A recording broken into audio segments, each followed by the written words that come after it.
नमस्कार दोस्तों, मेरा नाम है विमल सिंह। बालाजी स्टडी अड्डा में आपका स्वागत है। डीएलएड चतुर्थ सेमेस्टर के लिए फरवरी माह में एग्जाम 2021 में जो आपका पेपर प्रस्तावित है, उसके लिए सामाजिक अध्ययन का जो विषय है उसका आज हम देखेंगे वीडियो नंबर 4। और ये हमारा आखिरी वीडियो होगा क्योंकि पूरा कोर्स हम आपको 4 वीडियो में ही प्रोवाइड जो है वो करा रहे हैं। तो आज का वीडियो जो है हमारा लास्ट जो है वो वीडियो होगा और इसी के साथ सोशल साइंस का भी कोर्स पूरा हो जाएगा, क्योंकि इससे पहले हम साइंस का करा रहे थे, उसका भी हम 3 वीडियो में पूरा कोर्स जो है वो करा चुके हैं। तो यदि आपने पिछला वाला तीसरा वाला वीडियो नहीं देखा है, साइड में आई बटन में आपको मिल जाएगा। चलिए शुरू करते हैं आज का जो है ये वीडियो। और सबसे पहले अगर सिलेबस की बात करें तो ये सारी चीजें हमने देखी थी, जलवायु, मौसम, भारत के प्राकृतिक प्रदेश, ये सारी चीजें देखी थी। यहाँ से आप देखेंगे तो लास्ट के जो अधिकतर टॉपिक हैं जिसमें हम संयुक्त राष्ट्र संघ, जो चीजें हमारी याद करने वाली हैं उन सभी पॉइंट को हम देखेंगे। पर कुछ ऐसे पॉइंट भी हैं इसमें जो कि नॉर्मल है, सभी को पता होता है, जैसे आतंकवाद है, सांप्रदायिकता है, तो इसको आप अलग से पढ़ लीजिएगा। मैंने यहाँ पर वो टॉपिक लिए हैं जैसे गैर सरकारी संगठन, जो कि आपको पढ़ने होंगे और बिना पढ़े आप उन्हें नहीं कर सकते हैं। अब जैसे भारत में गरीबी के कारण है, गरीबी रेखा, ये सारी चीजें आप एक अंडरस्टैंडिंग से समझ सकते हैं, तो उन सबको मैंने शामिल नहीं किया। फिर भी मैंने सारी लगभग चीजें थोड़ा थोड़ा पॉइंट जो है अवश्य शामिल किया है। तो स्टार्ट करते हैं आज का जो पॉइंट है। और लास्ट पेज भी देख लीजिए जिसमें बेरोजगारी, साक्षरता दर, भूमंडलीकरण, यहाँ से प्रश्न आपका भूमंडलीकरण से पूछा जा चुका है। तो आज का हमारा जो टॉपिक है वो है संयुक्त राष्ट्र संघ के प्रमुख अंग। यहां से हम स्टार्ट करेंगे। तो कौन कौन से अंग होते हैं सबसे पहले तो वो देख लीजिए। सबसे पहला होता है महासभा, जिसको इंग्लिश में याद करना है वो चाहे तो साथ में इंग्लिश भी याद रख सकता है, पर पेपर में आएगा तो आपको हिंदी वर्जन हर हाल में लिखना होगा। दूसरा आपका होता है सुरक्षा परिषद, ये सभी संयुक्त राष्ट्र संघ के अंग हैं, टोटल 6 होते हैं। तीसरा आपका होगा आर्थिक और सामाजिक परिषद। चौथा आपका होगा अंतरराष्ट्रीय न्यायालय। पांचवा आपका होगा न्यास परिषद और आखिरी आपका होगा सचिवालय। तो ये टोटल 6 जो है वो अंग हैं, किसके हैं? संयुक्त राष्ट्र संघ के। इस अंग के साथ साथ आपको कुछ पॉइंट भी पता होना चाहिए। जैसे अगर बात करें संयुक्त राष्ट्र संघ जो है इसकी स्थापना कब हुई थी, तो आप कहेंगे 24 अक्टूबर 1945 को जो है वो स्थापना हुई थी। ये सन बहुत पूछा जाता है एमसीक्यू में, तो इसको याद रखिएगा कि संयुक्त राष्ट्र जो संघ है या संयुक्त राष्ट्र की स्थापना 24 अक्टूबर 1945 को संयुक्त राष्ट्र अधिकार पत्र था, उस पर 50 देशों के हस्ताक्षर होने के साथ जो है वो हुई थी। और ये आपका एक अंतरराष्ट्रीय संगठन है, इस चीज का भी आप ध्यान रखिएगा। फिर अगर पूछा जाए आपसे इसके मुख्यालय के संदर्भ में, तो मुख्यालय इसका जो है कहां पर है, तो मैनहट्टन, शॉर्ट में मैं लिख दे रहा हूं क्या, मैनहट्टन टापू। और न्यूयॉर्क शहर भी आप याद रख सकते हैं, संयुक्त राज्य के अंतर्गत आएगा तो न्यूयॉर्क डायरेक्ट भी याद रख सकते हैं। तो आपका यहाँ पर मुख्यालय है, न्यूयॉर्क लिख देते हैं। चलिए यहाँ पर, और अगर बात करें टोटल सदस्य वर्ग इसमें कितने देश हैं, तो 193 जो है वो सदस्य देश हैं इसमें। 193 सदस्य देश। और पहले अगर यहाँ पर सदस्य संख्या की बात करें तो 2006 तक यहाँ पर सदस्य संख्या जो है वो 192 थी। कब तक? 2006 तक यहाँ पर जो सदस्य देशों की संख्या है वो 192 थी। पर एक जो नया आपका जुड़ा है वो जुड़ा है 11 जुलाई 2011 को। और कौन सा जुड़ा है, तो ये जो है वो दक्षिणी सूडान जो है उसको जोड़ा गया है। और इसको मिला करके अब जो सदस्य देश हैं उनकी संख्या 193 जो है वो हो गई है। और ये जितने भी नाम आप देख पा रहे हैं 1 से लेकर 6 तक, ये आपको हर हाल में रटे होने चाहिए। अधिकतर जो प्रश्न आपके पूछे जाने के चांसेस है वो संयुक्त राष्ट्र संघ के बारे में ना पूछ करके उसके अंगों के बारे में ही जो है वो पूछ लिया जाता है। अब आपके दिमाग में एक प्रश्न ये भी आ सकता है कि उद्देश्य क्या है इसका। अच्छा, कोई भी चीज आपकी अगर स्थापित की गई है तो कोई ना कोई रीजन से ही होगी। तो उद्देश्य इसका है युद्ध रोकना, मानव अधिकार जो है उनकी रक्षा करना, अंतरराष्ट्रीय अगर कोई कानून प्रक्रिया है उससे संबंधित हो जाता है, सामाजिक और आर्थिक विकास से संबंधित हो जाता है, या फिर जीवन स्तर सुधारना, या फिर बीमारियों की मुक्ति हेतु इलाज। तो ये सभी जो आप देख पा रहे हैं अंतरराष्ट्रीय चिंताएं या अंतरराष्ट्रीय मामले, उससे संबंधित आपका है संयुक्त राष्ट्र संघ। अब संयुक्त राष्ट्र संघ की बहुत सी अलग अलग संस्थाएं भी हैं। तो ये टॉपिक में इतना ही, स्क्रीनशॉट आप चाहें तो ले सकते हैं। बात करते हैं हमारे नेक्स्ट टॉपिक की, संयुक्त राष्ट्र संघ की संस्था और संगठन। तो इसमें बहुत सी संस्थाएं हैं, आपको कुछ लगभग 4 से 5 अपने दिमाग में रखनी है, क्योंकि अगर प्रश्न यहाँ से आएगा तो संयुक्त राष्ट्र संघ की जो संस्थाएं हैं उनके बारे में लिखे, इस टाइप से आएगा। तो सबसे पहली अगर बात करें तो आप कहेंगे FAO, शॉर्ट में FAO। इसकी फुल फॉर्म क्या होगी? इसकी फुल फॉर्म होगी food and agriculture organization. Food and agriculture organization, ये FAO की फुल फॉर्म होगी। हिंदी में हम इसे क्या कहेंगे? हिंदी में हम इसे कहेंगे खाद्य और कृषि संगठन। खाद्य और कृषि संगठन हिंदी में कहेंगे, और इंग्लिश के लिए इसलिए मैंने शॉर्ट में जो है इसे लिख दिया है। इसका मुख्यालय भी आपको पता होना चाहिए, बहुत पूछा जाता है। तो रोम इटली में इसका जो है वो मुख्यालय है। रोम इटली में इसका जो है वो मुख्यालय है। अगर बात करें इसकी स्थापना की कब हुई थी, तो इसका गठन जो है वो 1945 में ही जो है वो हुआ था। इसका खाद्य और कृषि संगठन का। ये हो गया आपका पहला। बात करते हैं दूसरे की। दूसरा आपका होगा जैसे कि IMF। IMF देखिए काफी चर्चा में भी रहता है, तो आपने सुना भी होगा और आपको याद रखने में भी आसानी होगी। IMF, इसकी फुल फॉर्म क्या होती है? International monetary fund. मॉनेटरी की स्पेलिंग होती है MONETARY। तो इंटरनेशनल मॉनेटरी फंड जो है इसकी फुल फॉर्म होती है। हिंदी में अगर इसकी बात करें, इसकी फुल फॉर्म क्या होती है? तो ये होती है, हिंदी में भी इसकी फुल फॉर्म यही रहती है, यानी इंटरनेशनल को हम अंतरराष्ट्रीय कह देंगे और मॉनेटरी फंड। इसका मुख्यालय कहाँ पर? अच्छा, इसका आप सबसे पहले क्या कहेंगे कि हाँ मुख्यालय कहाँ पर है? तो वॉशिंगटन, संयुक्त राज्य अमेरिका में जो है इसका मुख्यालय है। वॉशिंगटन जो है आप याद रखिएगा, वॉशिंगटन संयुक्त राज्य। फिर अगर बात करें तो इसकी स्थापना कब हुई थी, तो क्या कहेंगे आप? 1945 में ही इसकी भी स्थापना हुई थी। फिर नेक्स्ट की बात करते हैं, तो जैसे आपका हो गया अगला यूनेस्को। UNESCO। वैसे आप इंग्लिश में ही फुल फॉर्म लिखेंगे तो ज़्यादा अच्छा रहेगा, क्योंकि हिंदी का आपको थोड़ा कठिन पड़ जाता है। अब FAO से डायरेक्ट आपको याद रहेगा। तो इसी प्रकार यूनेस्को की फुल फॉर्म क्या होती है? United Nations educational scientific and cultural organization. क्या होती है? मैं फिर से रिपीट करता हूँ। यू से यूनाइटेड, एन से नेशंस, ई से एजुकेशनल, एस से साइंटिफिक और एंड सी से कल्चरल, ओ से ऑर्गेनाइजेशन। ये इसकी यूनेस्को की फुल फॉर्म होती है। इसका कहाँ पर मुख्यालय है? तो पेरिस, फ्रांस में जो है इसका मुख्यालय है। Paris, France. और इसके अगर बात करते हैं कि इसकी स्थापना कब हुई थी, तो आप कहेंगे, अच्छा हिंदी नाम इसका क्या है? इसका हिंदी नाम है संयुक्त राष्ट्र शैक्षिक, वैज्ञानिक और सांस्कृतिक संगठन। बस जो भी यहाँ पर नाम लिखा हो बस उसको आप क्या करना है, आपको हिंदी में बदल देना है, बाकी वही रहेगा। स्थापना इसकी 1949 में जो है वो हुई थी। किसकी? यूनेस्को की। यूनेस्को हो गया, 3 हो गए। चौथे की अगर बात करें तो यूनिडो याद रख सकते हैं आप, UNIDO। इसकी फुल फॉर्म होती है United Nations industrial development organization. United Nations industrial development organization. इसकी अगर बात करते हैं इसका मुख्यालय, तो वियना,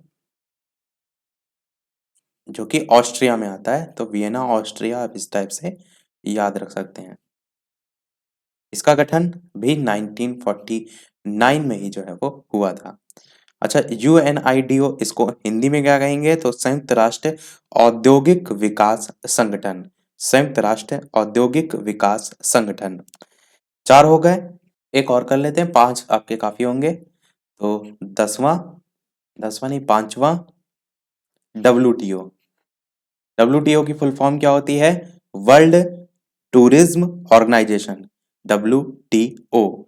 इसकी बात करें अगर इसका मुख्यालय, तो मैड्रिड स्पेन में जो है इसका मुख्यालय है। मैड्रिड स्पेन में। इसकी अगर बात करें कब इसकी स्थापना हुई, तो इसकी भी 1949 में स्थापना हुई। तो ये आपके 5 हैं, आप इन्हें याद रखिएगा, और पूछे जाएंगे तो आप इनमें से जिस आधार पर आप प्रश्न की लेंथ रखना चाहते हैं उसके हिसाब से लिख सकते हैं। और इसे हिंदी में WTO को कहते हैं विश्व पर्यटन संगठन। और भी जैसे यूनिसेफ होता है, राष्ट्रीय संयुक्त राष्ट्र बाल कोष, वो भी आप इसमें लिख सकते हैं। तो होते तो और भी हैं, पर इतने याद रखिएगा। चलिए बढ़ते हैं हमारे नेक्स्ट टॉपिक की तरफ। नेक्स्ट टॉपिक है आपका भारत सरकार द्वारा चलाई जा रही जनहित योजना। ये भी लगभग आप 5 या 6 इतनी तक याद रख सकते हैं। मैं यहाँ पर कुछ जो गिनी चुनी है वो बता देता हूँ। जैसे कि आपकी सबसे पहली हो जाएगी जनधन योजना। जनधन योजना आपकी किससे संबंधित थी? तो आप कहेंगे ये जो है ज़्यादा से ज़्यादा लोगों को बैंकों से जोड़ने से संबंधित थी। कब आई थी, कब शुरुआत हुई थी? तो 28 अगस्त 2014 में जो है वो शुरू हुई थी। जनधन योजना ज़्यादा से ज़्यादा लोगों को बैंकों से जोड़ना। दूसरी अगर बात करें तो जैसे कि हो गया आपका मेक इन इंडिया, बहुत ही चर्चा में रहती है अधिकतर। तो मेक इन इंडिया की अगर बात करें तो ये आपकी कब आई थी? ये आई थी 28 सितंबर 2014 को, 28 सितंबर 2014 को। और मेक इन इंडिया में अगर बात करें तो देश में जो विनिर्माण क्षेत्र है उसको बढ़ावा देने के उद्देश्य से, यानी कि भारत में ही चीजें बने, निर्यात ज्यादा हो आयात की अपेक्षा, इसको मुहिम बनाते हुए ये स्टार्ट हुआ था। तीसरी अगर बात करें तो जैसे हो गया आपका स्वच्छ भारत मिशन, जो कि आज भी आप देखते हैं कि हर साल जो है ट्रेंडिंग में रहता है। तो स्वच्छ भारत मिशन, इसकी अगर बात करें तो ये जो है आपका 2 अक्टूबर 2014 से जो है वो शुरू हुआ था। महात्मा गांधी जी का समय 2 अक्टूबर, आपको याद करने में बिल्कुल आसानी होगी। तो स्वच्छ भारत मिशन 2 अक्टूबर 2014 से स्टार्ट हुआ। अब इसमें नाम में ही स्वच्छ है, यानी कि देश को एक स्वच्छ बनाने के संदर्भ में स्टार्ट हुआ था। और लक्ष्य भी इसमें रखा गया था 2 अक्टूबर 2019 तक देश को एक स्वच्छ भारत बनाना। चौथा देखते हैं, जैसे कि आपका हो गया स्वच्छ हो गया, एक था सांसद आदर्श ग्राम योजना। सांसद आदर्श गांव योजना, इसमें अगर बात करें तो इसमें आप क्या कहेंगे कि ये 11 अक्टूबर 2014 से स्टार्ट हुई। और इसमें प्रत्येक सांसद द्वारा एक गांव को गोद लेकर उसको विकसित करना रखा गया था। मेन मतलब गांव को विकसित करने से ही संबंधित था, पर उसे जोड़ दिया गया था सांसदों से कि एक कोई सांसद है तो वो प्रत्येक सांसद को क्या करना है, एक एक गांव को गोद लेकर उसे विकसित करना लक्ष्य जो है इसमें रखा गया था, सांसद आदर्श ग्राम योजना। पांचवा जो आपका सबसे ज्यादा चर्चा में रहता है, बेटी बचाओ बेटी पढ़ाओ। बेटी बचाओ बेटी पढ़ाओ, इसकी अगर बात करें तो ये आपका 22 जनवरी 2015 से स्टार्ट हुआ। और इसमें योजना में जो लक्ष्य रखा गया था वो लड़कियों को पढ़ाई के जरिए सामाजिक और वित्तीय तौर पर आत्मनिर्भर बनाना जो है वो मेन प्रायोरिटी रखी गई थी। ऐसे ही आपका उजाला योजना काफी चर्चा में रहता है। उजाला योजना किससे संबंधित है? तो आपका एलईडी जो बल्ब है उससे संबंधित है उजाला योजना। बिजली की खपत को कम करने के लिए जो एलईडी बल्ब हैं उनका कम मूल्य पर वितरण जो है वो शुरू हुआ था इसी में 1 मई 2015 से। ये तारीख इसकी जो है वो याद रखिएगा। तो ये 6 लिख दिया है, इसको हम रफ करके कुछ और लिख देते हैं तो आपको उनमें से जो जो आसानी से याद हो जाए वो जो है आप याद कर लीजिएगा। जैसे एक हो गया अटल पेंशन योजना, ये भी अटल पेंशन योजना चर्चा में रहता है। अगर बात करें इसके समय की तो ये आपका 9 मई 2015 से जो है वो स्टार्ट हुआ। और इसमें अगर बात करें तो 18 से 40 वर्ष के जो असंगठित क्षेत्र हैं उनके लोगों के लिए मानसिक मासिक पेंशन की जो है वो इसमें व्यवस्था जो है वो की गई थी। इसी प्रकार जैसे प्रधानमंत्री जीवन ज्योति बीमा योजना हो गया, प्रधानमंत्री सुरक्षा बीमा योजना हो गया। जीवन ज्योति ज्योति जो बीमा योजना थी उसमें 330 रुपए का सालाना प्रीमियम था और 18 से 50 वर्ष के लोगों के लिए 2 लाख का जीवन बीमा था। प्रधानमंत्री सुरक्षा बीमा में क्या था, 18 से 70 वर्ष लोगों के लिए साधारण बीमा, दुर्घटना बीमा, ये सारी चीजें थी। स्मार्ट सिटी जैसे आपका 2015 से 2020 तक देश के 100 चुने हुए शहर थे उनको स्मार्ट शहर बनाने के रूप में 2015 में स्टार्ट हुआ था, 25 जून 2015 को। इसी प्रकार अगर बात करें एक और देख लेते हैं लास्ट, जैसे उज्ज्वला। जैसे एक थी आपकी उजाला, एक है आपकी उज्ज्वला। तो उज्ज्वला के तहत क्या है, एलपीजी सिलेंडर से संबंधित है। प्रधानमंत्री उज्ज्वला योजना पूरा नाम है, स्टार्ट हुई 1 मई 2016 से और इसमें गरीबी की रेखा से नीचे के जो परिवार के लोग थे उनके लिए रियायती मूल्य पर एलपीजी का कनेक्शन उपलब्ध कराना इसमें लक्ष्य रखा गया था। आप जानते हैं इस समय भी ये जो योजना है वो चल रही है, सिलेंडर पे आप देखते हैं उज्ज्वला योजना करके लिखा भी रहता है। तो इतने काफ़ी हैं, इसमें से आप क्या करिएगा जो आपको याद हो जाए, वैसे सारे याद हो जाए तो बहुत अच्छा है, ताकि प्रश्न में अगर पूछा जाए तो इनके बारे में थोड़ा-थोड़ा करके आप आसानी से लिख सकें। बात करते हैं नेक्स्ट टॉपिक की, जो है उत्तर प्रदेश स्वरोजगार योजना। और वीडियो पसंद आ रहा हो तो वीडियो को सभी लोग लाइक अवश्य कर दीजिएगा। मैं अपनी तरफ से पूरी मेहनत कर रहा हूं तो आपका एक लाइक तो वीडियो पर बनता ही है। आपके एक लाइक से मुझे ही मोटिवेशन मिलता रहे, आपके लिए मैं और ज्यादा से ज्यादा मेहनत कर सकूं। तो देखिए बात करते हैं उत्तर प्रदेश स्वरोजगार योजना। तो इसके अंतर्गत क्यों शुरू हुई? सबसे पहले तो प्रश्न में आप यही कह सकते हैं कि बेरोजगारी की जो समस्या थी उससे निपटने के लिए। और इसके अंतर्गत एक सन दे रखा है आपके एससीईआरटी कोर्स में, प्रधानमंत्री रोजगार सृजन कार्यक्रम करके। तो आप सन ध्यान रखिएगा 2008 में उसकी स्थापना जो है वो हुई थी। किसकी? प्रधानमंत्री रोजगार सृजन कार्यक्रम। किसके अंतर्गत? उत्तर प्रदेश स्वरोजगार योजनाओं के अंतर्गत। बाकी और जो भारत सरकार द्वारा चलाई जा रही है मैंने इतनी लंबी लिस्ट बता दी, उसमें आप आसानी से कर सकते हैं। और आपका जो हाल ही में पेपर हुआ था नवंबर 2020 में, अगर उसमें बात करें तो आपका उत्तर प्रदेश के संदर्भ में एक प्रश्न 2 नंबर में जो है वो पूछा गया था। वो प्रश्न क्या पूछा गया था? वो ये पूछा गया था उत्तर प्रदेश के दो खनिज जो संपदा है उसका वर्णन कीजिए। तो कुछ आप डायरेक्ट याद रख कर लीजिए, जैसे कि आपके अगर हीरा की बात करें तो हीरा के लिए उत्तर प्रदेश में आपका बांदा हो गया, मिर्जापुर हो गया, ये सभी जो है वो प्रसिद्ध हैं। इसी प्रकार अगर बात करें यूरेनियम की तो इसमें आपका जो है वो ललितपुर जो है वो फेमस है। फेमस का तात्पर्य है कि यहाँ पर जो इसका उत्पादन है, इसका जो भंडार है वो अधिक मात्रा में है, इसीलिए वो नाम उससे जुड़ जाता है। इसी प्रकार अगर बात करें बॉक्साइट तो वहां पर ललितपुर, बांदा, वाराणसी ये सभी आ जाते हैं। और पाइराइट्स की बात करें तो वो सोनभद्र में है। इसी प्रकार लॉ एस की बात करें तो वो भी आपका ललितपुर में देखने को मिलता है। ललितपुर में आप देखेंगे तो बहुत से नाम, ग्रेनाइट है हो गया, तो डायस्पॉर हो गया।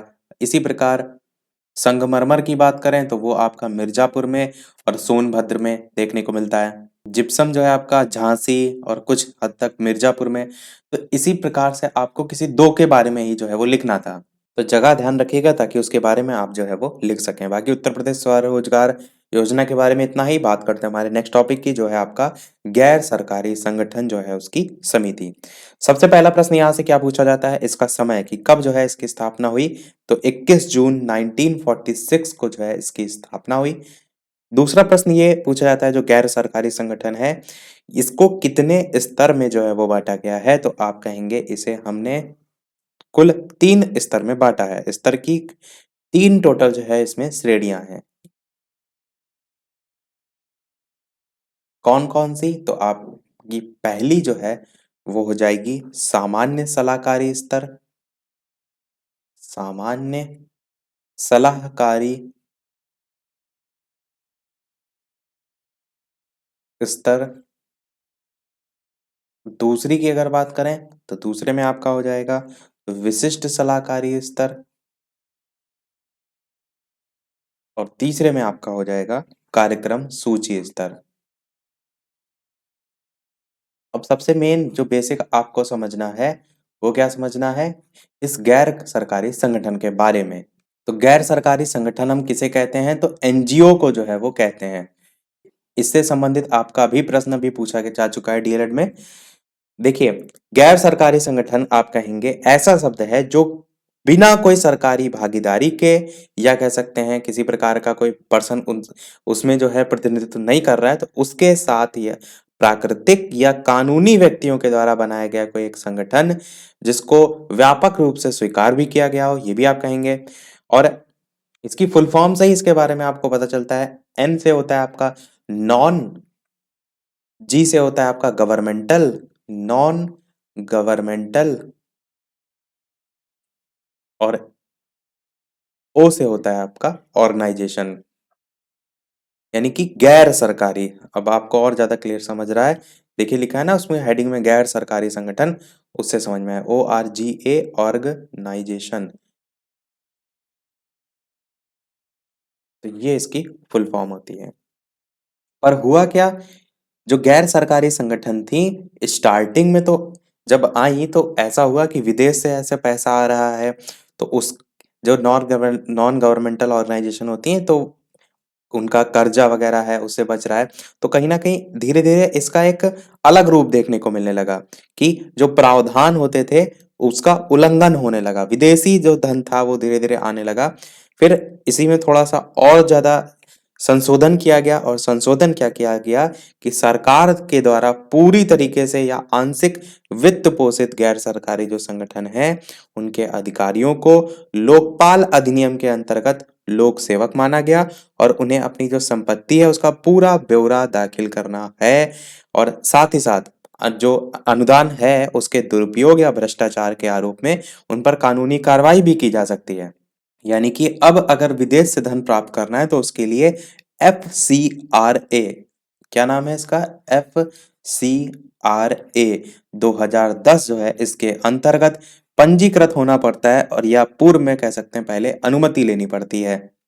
अब देखिए इसमें गैर सरकारी संगठन के भूमिका में आप क्या पॉइंट लिख सकते हैं, तो जैसे कि कोई भोजन का अधिकार हो गया, या शिक्षा का अधिकार हो गया, या मनरेगा तो आपको मैंने पूछा भी था पिछले वीडियो में, और सबसे महत्वपूर्ण आपका सूचना का अधिकार है। तो ऐसे कई प्रमुख विधेयक हैं जो गैर सरकारी संगठन जो है इनके हस्तक्षेप से ही पारित हुए हैं। तो ये सभी हो जाएगा, इसके बारे में बात करते हैं। हमारा नेक्स्ट टॉपिक जो है पंचशील सिद्धांत, मोस्ट इंपॉर्टेंट है, यहाँ से बहुत प्रश्न जो है वो पूछे जाने के चांसेस रहते हैं। तो कौन कौन से हैं वो तो देखेंगे ही, साथ साथ हम इसको एकदम साथ में याद भी कर लेंगे। तो ये हैं आपके पंचशील के सिद्धांत, जिसमें सबसे पहला है कि एक दूसरे की संप्रभुता और अखंडता का सम्मान करना। दूसरा है आपका परस्पर अनाक्रमण। अनाक्रमण का मतलब है कि एक दूसरे देश पर आक्रमण ना करना। तीसरा है आपका एक दूसरे की आंतरिक जो मामले हैं, यहाँ पर की और के दोनों लिखा है, की को हटा देते हैं, कि एक दूसरे के आंतरिक मामलों में हस्तक्षेप नहीं करने की परस्पर सहमति। तीसरा है आपका समानता और परस्पर लाभकारी संबंध, और चौथा है आपका शांतिपूर्ण सह अस्तित्व। तो ये आपके 5 हैं जिन्हें पंचशील सिद्धांत का नाम से जाना जाता है। प्रश्न ये उठता है कि इनका निर्माण वर्ष जो है वो कब था, तो आप कहेंगे 1954। इस ध्यान रखिएगा, 1954 में जो है इसका निर्माण किया गया था। अब हम इसको ट्रिक से जोड़ेंगे, कैसे आप याद रखेंगे। जैसे अगर दो देश हम ले लीजिए, या कोई दो पर्सन ले लीजिए, एक आप हैं और एक जो है आपका दोस्त है, दो लोग हैं। अब एक दूसरे से बनती नहीं है। यानी मान लें अगर पहला वाला का राम नाम है और दूसरे वाले का श्याम नाम है, तो ना राम की श्याम से बनती, ना श्याम की राम से बनती है।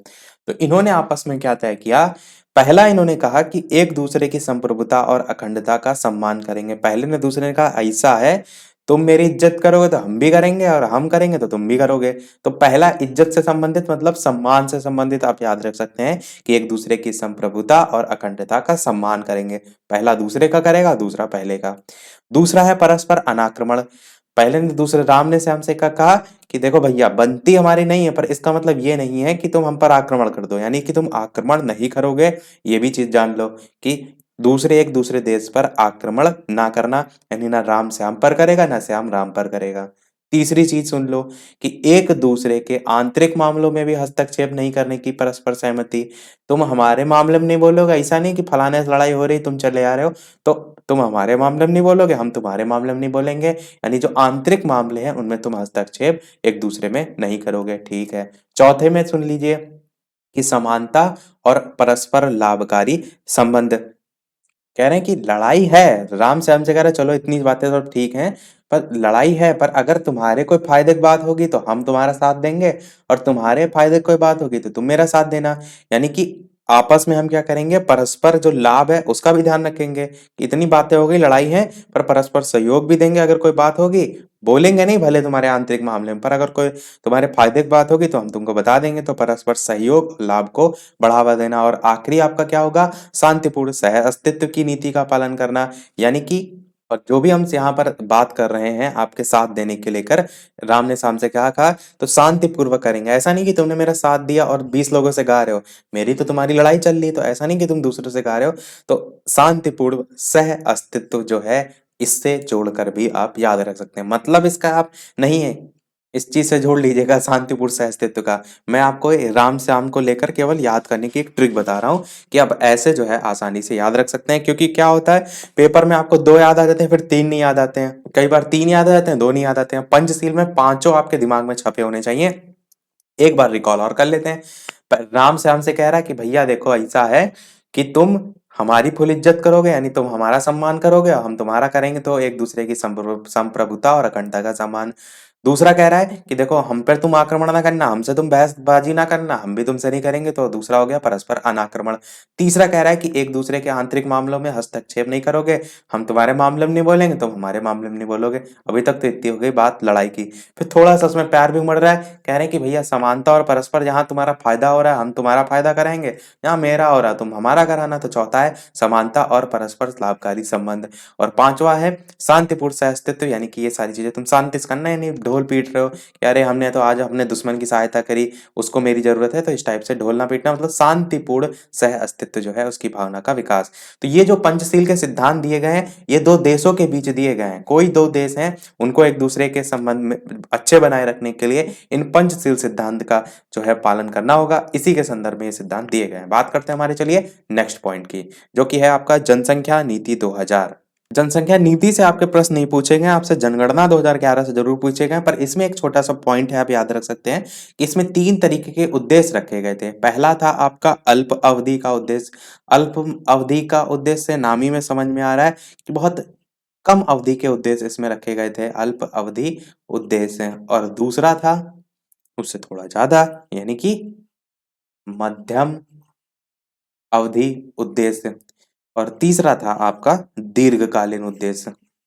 अच्छा, आप देखते भी हैं, कोई भी आपकी जनसंख्या नीति आए, या फिर आप कहिए कोई जनगणना हो, या कोई योजना है, तो सभी आपके क्या होते हैं, उसमें एक ना एक ऐसे पॉइंट रखे जाते हैं कि 2027 तक हम टीवी खत्म कर देंगे, इस तारीख तक ये। तो इसमें भी इसी प्रकार उद्देश्य रखे गए। तो कितने आपके टाइप से, अल्प अवधि, मध्यम अवधि और दीर्घकालीन। अब दीर्घकालीन में एक छोटा सा पॉइंट ये याद रख सकते हैं कि 2045 तक जनसंख्या स्थिर करने का लक्ष्य जो है इसमें रखा गया था। जनसंख्या जो लगातार बढ़ रही है, जिसे हम जनसंख्या विस्फोट के नाम से जानते हैं, उसे स्थिर करने का लक्ष्य इसमें रखा गया था। बात करते हैं हमारे नेक्स्ट पॉइंट की, जनगणना 2011।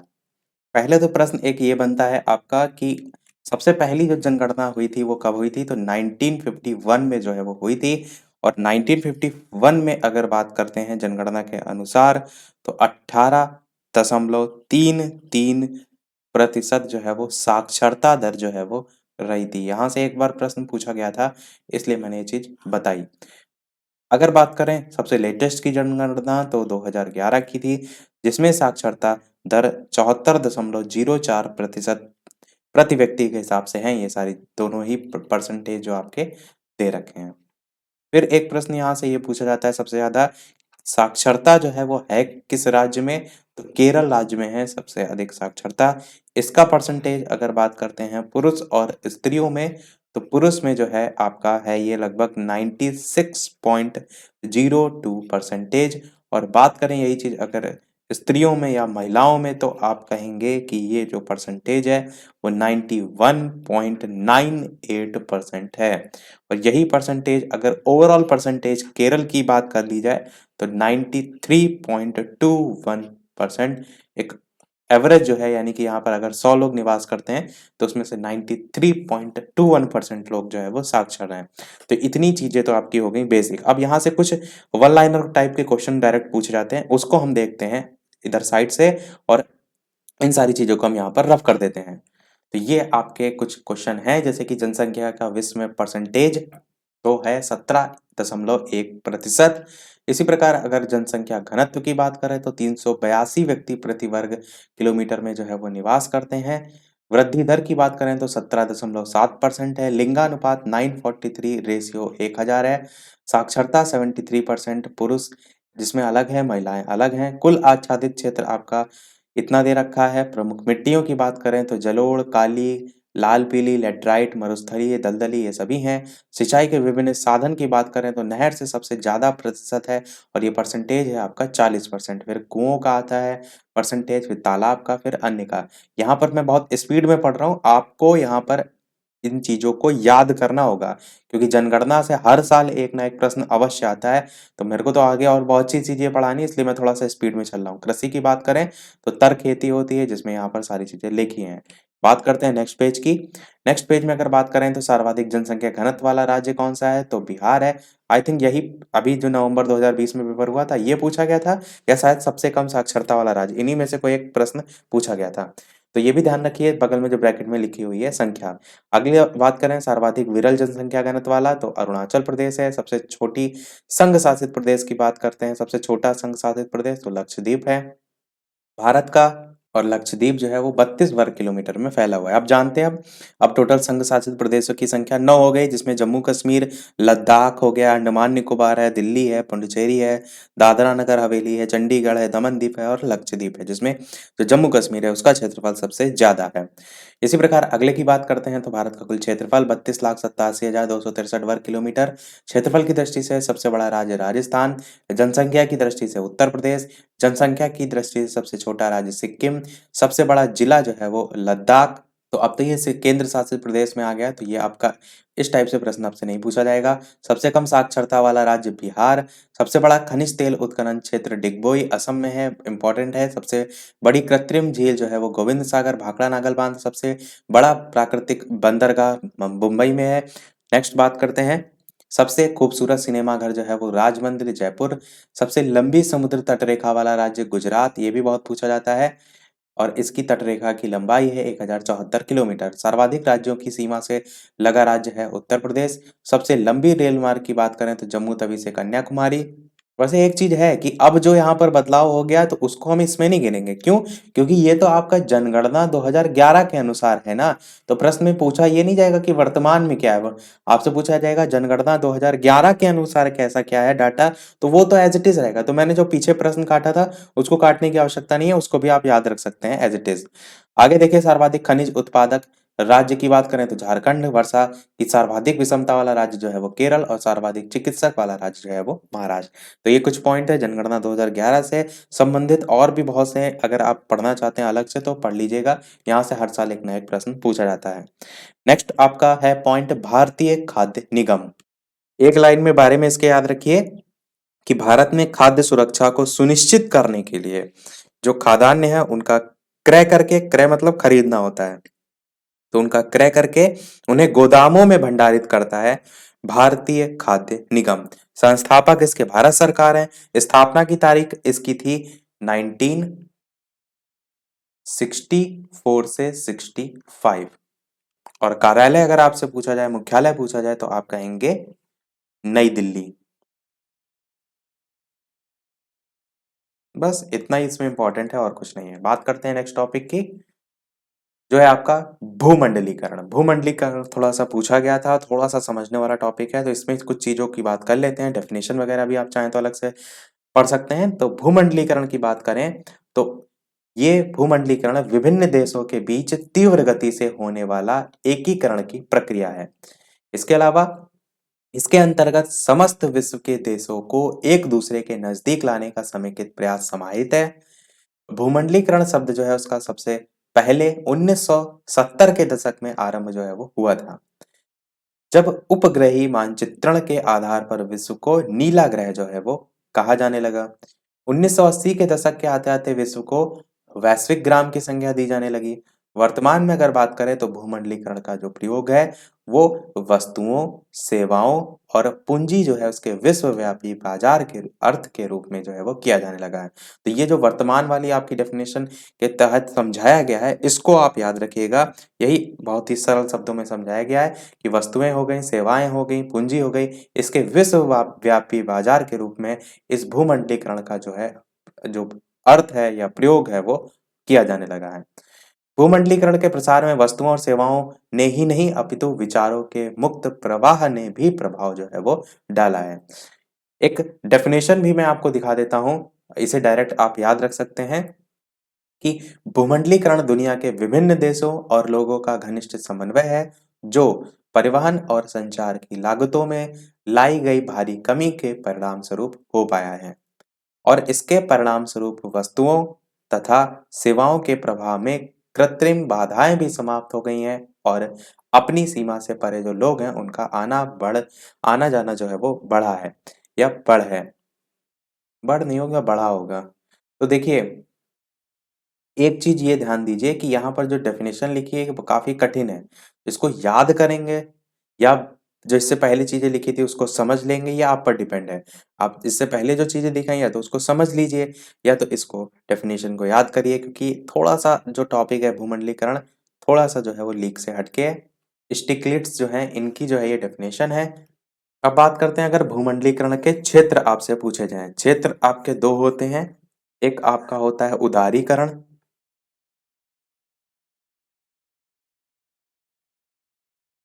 और दूसरा आपका होता है निजीकरण।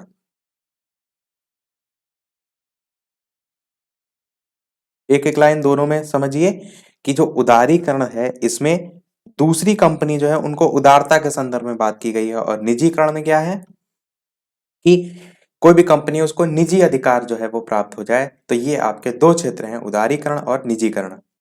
उदारीकरण को अब और आसानी से अगर समझना चाहें आप ये कह दीजिए कि जो विदेशी कंपनियां हैं या जो औद्योगिक और सेवा क्षेत्र हैं उससे संबंधित जो नियम बने हुए हैं उनमें ढील देना यानी बहुत ज्यादा सख्ती जो है वो न बरतना। अगर कोई विदेशी कंपनी है कंपनी आई उसको घरेलू क्षेत्र में आपके यहाँ घरेलू में यहाँ पर आकर व्यापार करना है तो उसको प्रोत्साहित करने के संदर्भ में आपका होता है उदारीकरण। और निजीकरण के माध्यम से क्या होता है निजीकरण के माध्यम से जो निजी क्षेत्र की कंपनियां होती हैं प्राइवेट कंपनियां जिसको कहते हैं उनको उन वस्तुओं और सेवाओं के उत्पादन की अनुमति प्रदान जो है वो की जाती है जिनकी उन्हें पहले अनुमति नहीं थी। ये दोनों हो गए आपके पॉइंट। बात करते हैं हमारे नेक्स्ट पॉइंट की। थोड़ा थोड़ा ही मैं बता रहा हूँ ताकि कम समय में ज्यादा चीजें कवर हो जाए। नेक्स्ट पॉइंट है आपका जनसंख्या घनत्व। तो जनसंख्या घनत्व की बात करते हैं तो आप क्या कहेंगे कि भूमि की प्रत्येक इकाई में उस पर रह रहे लोगों के सीमित क्षमता जो है वो होती है। अतः लोगों की संख्या और भूमि के आकार के बीच अनुपात को समझना आवश्यक है। यही जो अनुपात होता है वो जनसंख्या का घनत्व जो है वो होता है। ये सामान्य प्रति वर्ग किलोमीटर में रहने वाले व्यक्तियों के रूप में मापा जाता है। ये ध्यान रखिएगा प्रति वर्ग किलोमीटर क्योंकि इसी तरह से लिखा भी जाता है। जनसंख्या घनत्व अलग अलग स्थानों का अलग अलग होता है। कहीं जनसंख्या घनत्व बहुत अधिक होता है तो बहुत कम भी होता है कहीं। दोनों स्थिति किसी भी राष्ट्र के विकास के लिए बाधा स्वरूप है। उदाहरण के लिए स्वरूप हमारे देश में जो राष्ट्रीय राजधानी क्षेत्र नई दिल्ली है उसका क्षेत्रफल कम है किंतु यहाँ का जो जनसंख्या का घनत्व है वो बहुत ज्यादा है। वहीं दूसरी तरफ अगर अरुणाचल प्रदेश की बात करें तो वहां पर जनसंख्या घनत्व बहुत कम है। तो ऐसी परिस्थिति में सरकार को इन शहरों में क्या करना चाहिए जन सुविधाएं मुहैया करानी चाहिए जिससे इसमें जो समस्याएं उनका सामना इनको करना पड़ता है। उसी के संदर्भ में जनसंख्या घनत्व लिखा है तो बहुत ही साधारण और सरल भाषा में लिखा है। उम्मीद करते हैं आपको समझ आ गया होगा। और जो एग्जाम्पल बताया गया इसको और याद कर लीजिएगा ताकि इसके बारे में अगर कोई चीज आए तो ये पॉइंट लिख दीजिएगा कि नई दिल्ली का क्षेत्रफल कम है किंतु यहाँ जनसंख्या घनत्व ज्यादा है वहीं अरुणाचल प्रदेश में जनसंख्या घनत्व बहुत कम है। नेक्स्ट पॉइंट की बात करते हैं जो कि आपका है माल्थस का जनसंख्या सिद्धांत। माल्थस के जनसंख्या सिद्धांत की बात करें तो प्रसिद्ध अर्थशास्त्री माल्थस थे। उन्होंने ये चेतावनी दी थी कि यदि जनसंख्या को आत्म संयम अथवा जो कृत्रिम संसाधन है उनके द्वारा नियंत्रित नहीं किया गया तो प्रकृति क्या करेगी अपने क्रूर हाथों से बढ़ती हुई जो जनसंख्या है उनको नियंत्रित कर सकती है। इसे नियंत्रित करना इसलिए भी आवश्यक है कि खाद्य जो सामग्री है वो अंक गणितीय दर से अर्थात 1 2 3 4 आदि के क्रम में बढ़ती है और रही जनसंख्या सदैव ज्यामितीय दर से अर्थात 1 2 3 1 2 4 6 16 के क्रम में बढ़ती है। तो अगर इनको थोड़ा सा सरल सी भाषा में बात करें कि अगर इन्होंने ऐसा कहा कि जनसंख्या को अगर नियंत्रित नहीं किया गया तो प्रकृति अपने क्रूर हाथों से मतलब बहुत से प्राकृतिक जैसे अभी कोरोना ही हुआ इसमें कितने लोगों की मृत्यु हो गई तो वही कह रहा है कि प्रकृति अपने क्रूर हाथों से यही ये जो बढ़ती हुई जनसंख्या है उसको नियंत्रित कर सकती है। तो ये इस स्टार्टिंग की 2 3 लाइनों में इन्होंने बताया है। और यही चीज आगे भी इन्होंने बताई कि खाद्य सामग्री जो होती है अगर उसे नियंत्रित करना इसलिए भी आवश्यक है कि खाद्य सामग्री जो होती है वो कैसे बढ़ती है 1 2 3 4 यानी जो उसके बढ़ने का दर होता है वो धीरे होता है। खाद्य सामग्री का। पर अगर जनसंख्या आप देखेंगे तो सदैव 1, 2, 4, 1 से 2 बने, 2 से 4, जस्ट डबल 6 से 16, तो इस बहुत तीव्र गति से बनती है, तो बढ़ती है। तो अगर इसके कंपैरिजन में फूड की बात करें तो वो कम पड़ जाएगा। तो इसी को यहाँ से इन्होंने समझाने का प्रयास किया है। आगे माल्था द्वारा कही गई बात आज देखने को भी मिल रही, कहीं न कहीं स्थिति आज जनसंख्या वृद्धि के नज़रिए से बहुत भयावह तो नहीं कह सकते, लेकिन समस्या के रूप में ज़रूर है। कारण है कि ज़्यादा जनसंख्या वृद्धि से प्राकृतिक असंतुलन हो रहा है। परिणाम स्वरूप प्रकृति क्या कर रही है? अपना विराल स्वरूप, चाहे वो भूकंप हो गया, बाढ़ हो गया, यही तो प्रकृति अपने क्रूर हाथों के बारे में लिखा है। बाढ़ हो गया, सूखा हो गया, इसके रूप में हमें दिखा रही है, जिससे हमारा जनमानस बुरी तरीके से प्रभावित हो रहा है। और यही कारण है कि आज हमारे बजट का एक बड़ा भाग आपदा प्रबंधन और राहत कोष हेतु सुरक्षित रखना पड़ता है। तो ये है माल्थस का जनसंख्या सिद्धांत। बात करते हैं अगले पॉइंट की। अगला पॉइंट है आपका जन्म दर और मृत्यु दर।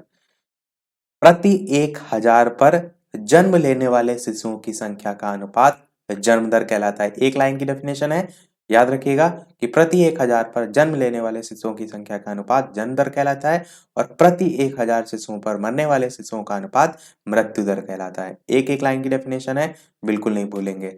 इसके अलावा लिंग अनुपात भी पूछा जाता है, इसको भी देख लेते हैं। तो स्त्रियों और पुरुषों की संख्या किसी देश की महत्वपूर्ण जनांकीय विशेषता होती है और जनसंख्या में स्त्रियों और पुरुषों की संख्या के बीच का जो अनुपात होता है उसको ही हम लिंग अनुपात के नाम से जानते हैं। और अभी मैंने जनगणना 2011 के अनुसार दिखाया भी था यही लिंग अनुपात। यहाँ पर भी दिखाते हैं हम आपको कि जनगणना 2011 के अनुसार भारत का लिंगानुपात की बात करें तो 943/1000 है, यानी कि 1000 पुरुषों पर महिलाओं की संख्या 943 है। वहीं शिशु लिंगानुपात की बात करें तो 919/1000 है, यानी 1000 अगर शिशु में पुरुषों की बात करें, लड़कों की बात करें तो उस पे लड़कियों की संख्या 919 है, शिशु की बात की जा रही है। तो उपरोक्त आंकड़ा बता भी रहा है कि हम अभी कितने पीछे हैं। मेन आपको यहाँ पर लिंग अनुपात समझना था, तो ये ज़रूर ध्यान रखिएगा। सबसे ज़्यादा इम्पोर्टेंट यही पॉइंट है जनगणना 2011 के अनुसार। नेक्स्ट पॉइंट है आपका बेरोजगारी के प्रकार।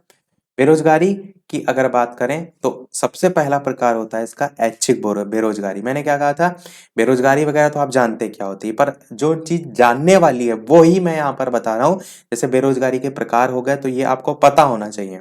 ऐच्छिक बेरोजगारी की बात करें क्या होता है, तो जब श्रमिक कोई भी उत्पादन कार्य करना ही ना चाहता हो या उनको रोजगार प्राप्त करने की कोई इच्छा ही ना हो अथवा वे प्रचलित जो मजदूरी पर काम है वो ना चाहते हो और वे बेरोजगार हों, तो ऐसे श्रमिकों को ऐच्छिक बेरोजगारी कहा जाएगा, यानी अपनी इच्छा से वो काम नहीं कर रहे हैं, तो ये आपकी ऐच्छिक बेरोजगारी हुई।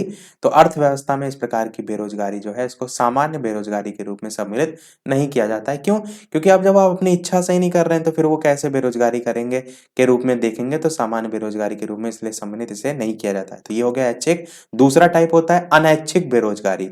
ये क्या होता है कि यदि अर्थव्यवस्था में श्रमिक प्रचलित चालू मजदूरी दर पर कार्य करने के लिए तत्पर हो, परंतु उस मजदूरी पर भी उन्हें कार्य ना मिले। जैसे आपने क्या किया कि 100 रुपए या 400 रुपए चलिए मजदूरी के एक दिन के लिए जो है वो डिसाइड कर दिए।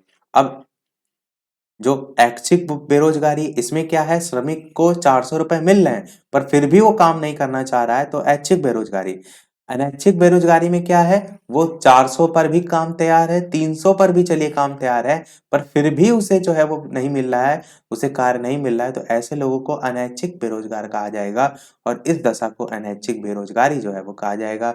इसे खुली बेरोजगारी भी जो है वो कहा जाता है। अब इसमें भी बहुत से टाइप्स होते हैं, पर मैं यहाँ पर केवल 2-3 ही टाइप बताऊंगा। सबसे पहला है संरचनात्मक बेरोजगारी, दूसरा है आपका छिपी हुई या प्रच्छन्न बेरोजगारी और तीसरी है आपकी शिक्षित बेरोजगारी। तो ये पॉइंट पॉइंट आप याद रख सकते हैं। ज्यादा डिटेल में आपको अगर पढ़ना हो तो आप अलग से इसको सर्च भी कर सकते हैं। तो ऐच्छिक अनैच्छिक दो मेन पॉइंट और अनैच्छिक में भी अलग अलग टाइप। बात करते हैं हमारे नेक्स्ट पॉइंट की। नेक्स्ट पॉइंट है आपका, कुछ यहाँ पर ऐसे नाम दे रखे हैं कि वो स्थित कहाँ है, और ये हमारा लास्ट पॉइंट होगा इस वीडियो का, और इसी के साथ हमारा पूरा कोर्स जो है वो समाप्त हो जाएगा। जो हम पिछले एक वीडियो से स्टार्ट करके 4 वीडियो में पूरा कोर्स जो है वो करा रहे हैं। तो थोड़ी थोड़ी करके सारी चीजें हमने टच करा दी हैं। बाकी और ज़्यादा डिटेल में देखना हो तो प्लेलिस्ट में जाइए, फास्ट डिवीज़न के लिए पहले भी वीडियो बनाए, उसमें भी बहुत सारी चीज़ें इस टाइप से जोड़-जोड़ कर बताई हैं, तो वो भी आप वीडियो देख सकते हैं। तो ये हमारा है लास्ट पेज। इसकी बात करते हैं तो भारतीय चारागाह और चारा अनुसंधान संस्थान तो झांसी में है, पान अनुसंधान और प्रशिक्षण केंद्र महोबा में है, हिंदुस्तान एल्यूमिनियम कॉर्पोरेशन रेणुकूट सोनभद्र में है, ट्रांसफर फैक्ट्री झांसी में है, सीमेंट फैक्ट्री चुरकवाडाला सोनभद्र में है, राष्ट्रीय कृषि वानिकी अनुसंधान केंद्र झांसी में है। तो ये आपके एससीईआरटी में दे रखा था, इसीलिए मैंने इसको यहाँ पर शामिल करके बता दिया। तो सोशल साइंस तो हमारी खत्म हो गई, या तो हम कोई नया सब्जेक्ट कल से स्टार्ट करेंगे या तो फिर जो इंग्लिश है उसको हम कंटिन्यू करेंगे। तो ये तो हमारा वीडियो समाप्त हुआ। अब एक प्रश्न आपके लिए भी, जैसा कि सभी वीडियो में हम आपसे एक ना एक प्रश्न पूछते हैं, पर वो प्रश्न देखने से पहले वीडियो अभी तक आपने लाइक ना किया हो, इतनी सारी मेहनत मैंने आपके लिए की, तो आप सभी का वीडियो पर एक लाइक तो बनता ही है। आपके एक लाइक से मुझे भी मोटिवेशन मिलता रहे। इतनी सारी चीजें आप देख रहे हैं शुरुआत से वीडियो में इकट्ठा करके, अलग अलग छाट के, कितने घंटों में मैंने वो सारी चीजें आपको लिए तैयार की कि आप कम समय में अच्छी से अच्छी तैयारी कर सकें, आपका समय बचे। तो आप सभी का उम्मीद करता हूं एक लाइक तो वीडियो पर बनता ही है, तो सभी लोग वीडियो को लाइक अवश्य कर दीजिएगा। चैनल पर नए हो तो सब्सक्राइब करके भी अवश्य जुड़ जाइएगा, ताकि आगे आने वाला कोई वीडियो आपसे मिस ना हो। और टेलीग्राम चैनल से नहीं जुड़े हो तो आपको लिंक मिल जाएगी वीडियो के डिस्क्रिप्शन में, सर्च करके भी जुड़ सकते हैं। और साथ ही साथ वीडियो को शेयर अवश्य कर दीजिएगा। जितने भी आपके जानने वाले क्लास में छात्र हैं जिनका चतुर्थ सेमेस्टर का एग्जाम होगा, सभी के साथ शेयर कर दीजिएगा, ताकि सभी लोग अच्छे से अच्छे नंबर जो है वो लेकर आए। अब इस वीडियो का प्रश्न की बात करते हैं, और वो हम प्रश्न पूछ रहे हैं अनुच्छेद से संबंधित। जी बिल्कुल, अनुच्छेद आपसे हम पूछ रहे हैं प्राण और दैहिक स्वतंत्रता के संदर्भ में। प्राण और दैहिक जो स्वतंत्रता है, इसकी गारंटी कौन सा अनुच्छेद जो है वो देता है, किस अनुच्छेद से जो है वो संबंधित है। ऑप्शन भी हम 4 देंगे इसमें। तो ए ऑप्शन है आपका अनुच्छेद 27, बी ऑप्शन है आपका अनुच्छेद 25, सी ऑप्शन है आपका अनुच्छेद 20 और डी ऑप्शन है आपका अनुच्छेद 21। ये सभी अनुच्छेद हैं। चलिए इसमें एक में लिख भी देते हैं, अनुच्छेद या 21। ये सभी आपके अनुच्छेद हैं। तो आपको बताना है option A B C D में से कौन सा जो है वो सही होगा। तो सभी लोग अपना आंसर वीडियो के मेन कमेंट में टाइप करके बताइएगा। देखते हैं कितने लोग सही बताते हैं। और अनुच्छेद के संदर्भ में एक बार पढ़ लीजिएगा, समानता का अधिकार, ये सारे, क्योंकि ये मैंने जो ये 4 वीडियो कराए थे इसमें नहीं शामिल किया है, क्योंकि कोर्स में आपके नहीं दे रखे हैं पर पूछ लिए जाते हैं। यदि आप देखेंगे, कभी मैंने मॉडल पेपर बनाया था उसमें मैंने इसीलिए रखा था क्योंकि पूछे जाते हैं। और शामिल ना करने के कारण ही मैंने यहाँ पर शामिल कर दिया कि आपको यहाँ पूछने का मतलब ये समझ में आना चाहिए कि ये भी आपका पेपर में आता है। तो सभी लोग अपना आंसर वीडियो के मेन कमेंट में बताइएगा। तो आज के वीडियो में इतना ही रखते हैं। शाम के 8 बजे मिलते हैं, फिर लाइव टाइमिंग है आपकी डीएलएड चतुर्थ सेमेस्टर की मैथ विषय की, और सुबह के 11 बजे जो आप ये वीडियो देख रहे थे इसकी लाइव टाइमिंग है। तो मिलते हैं अगले वीडियो में एक नए टॉपिक के साथ। तब तक के लिए नमस्कार। Thank you for watching.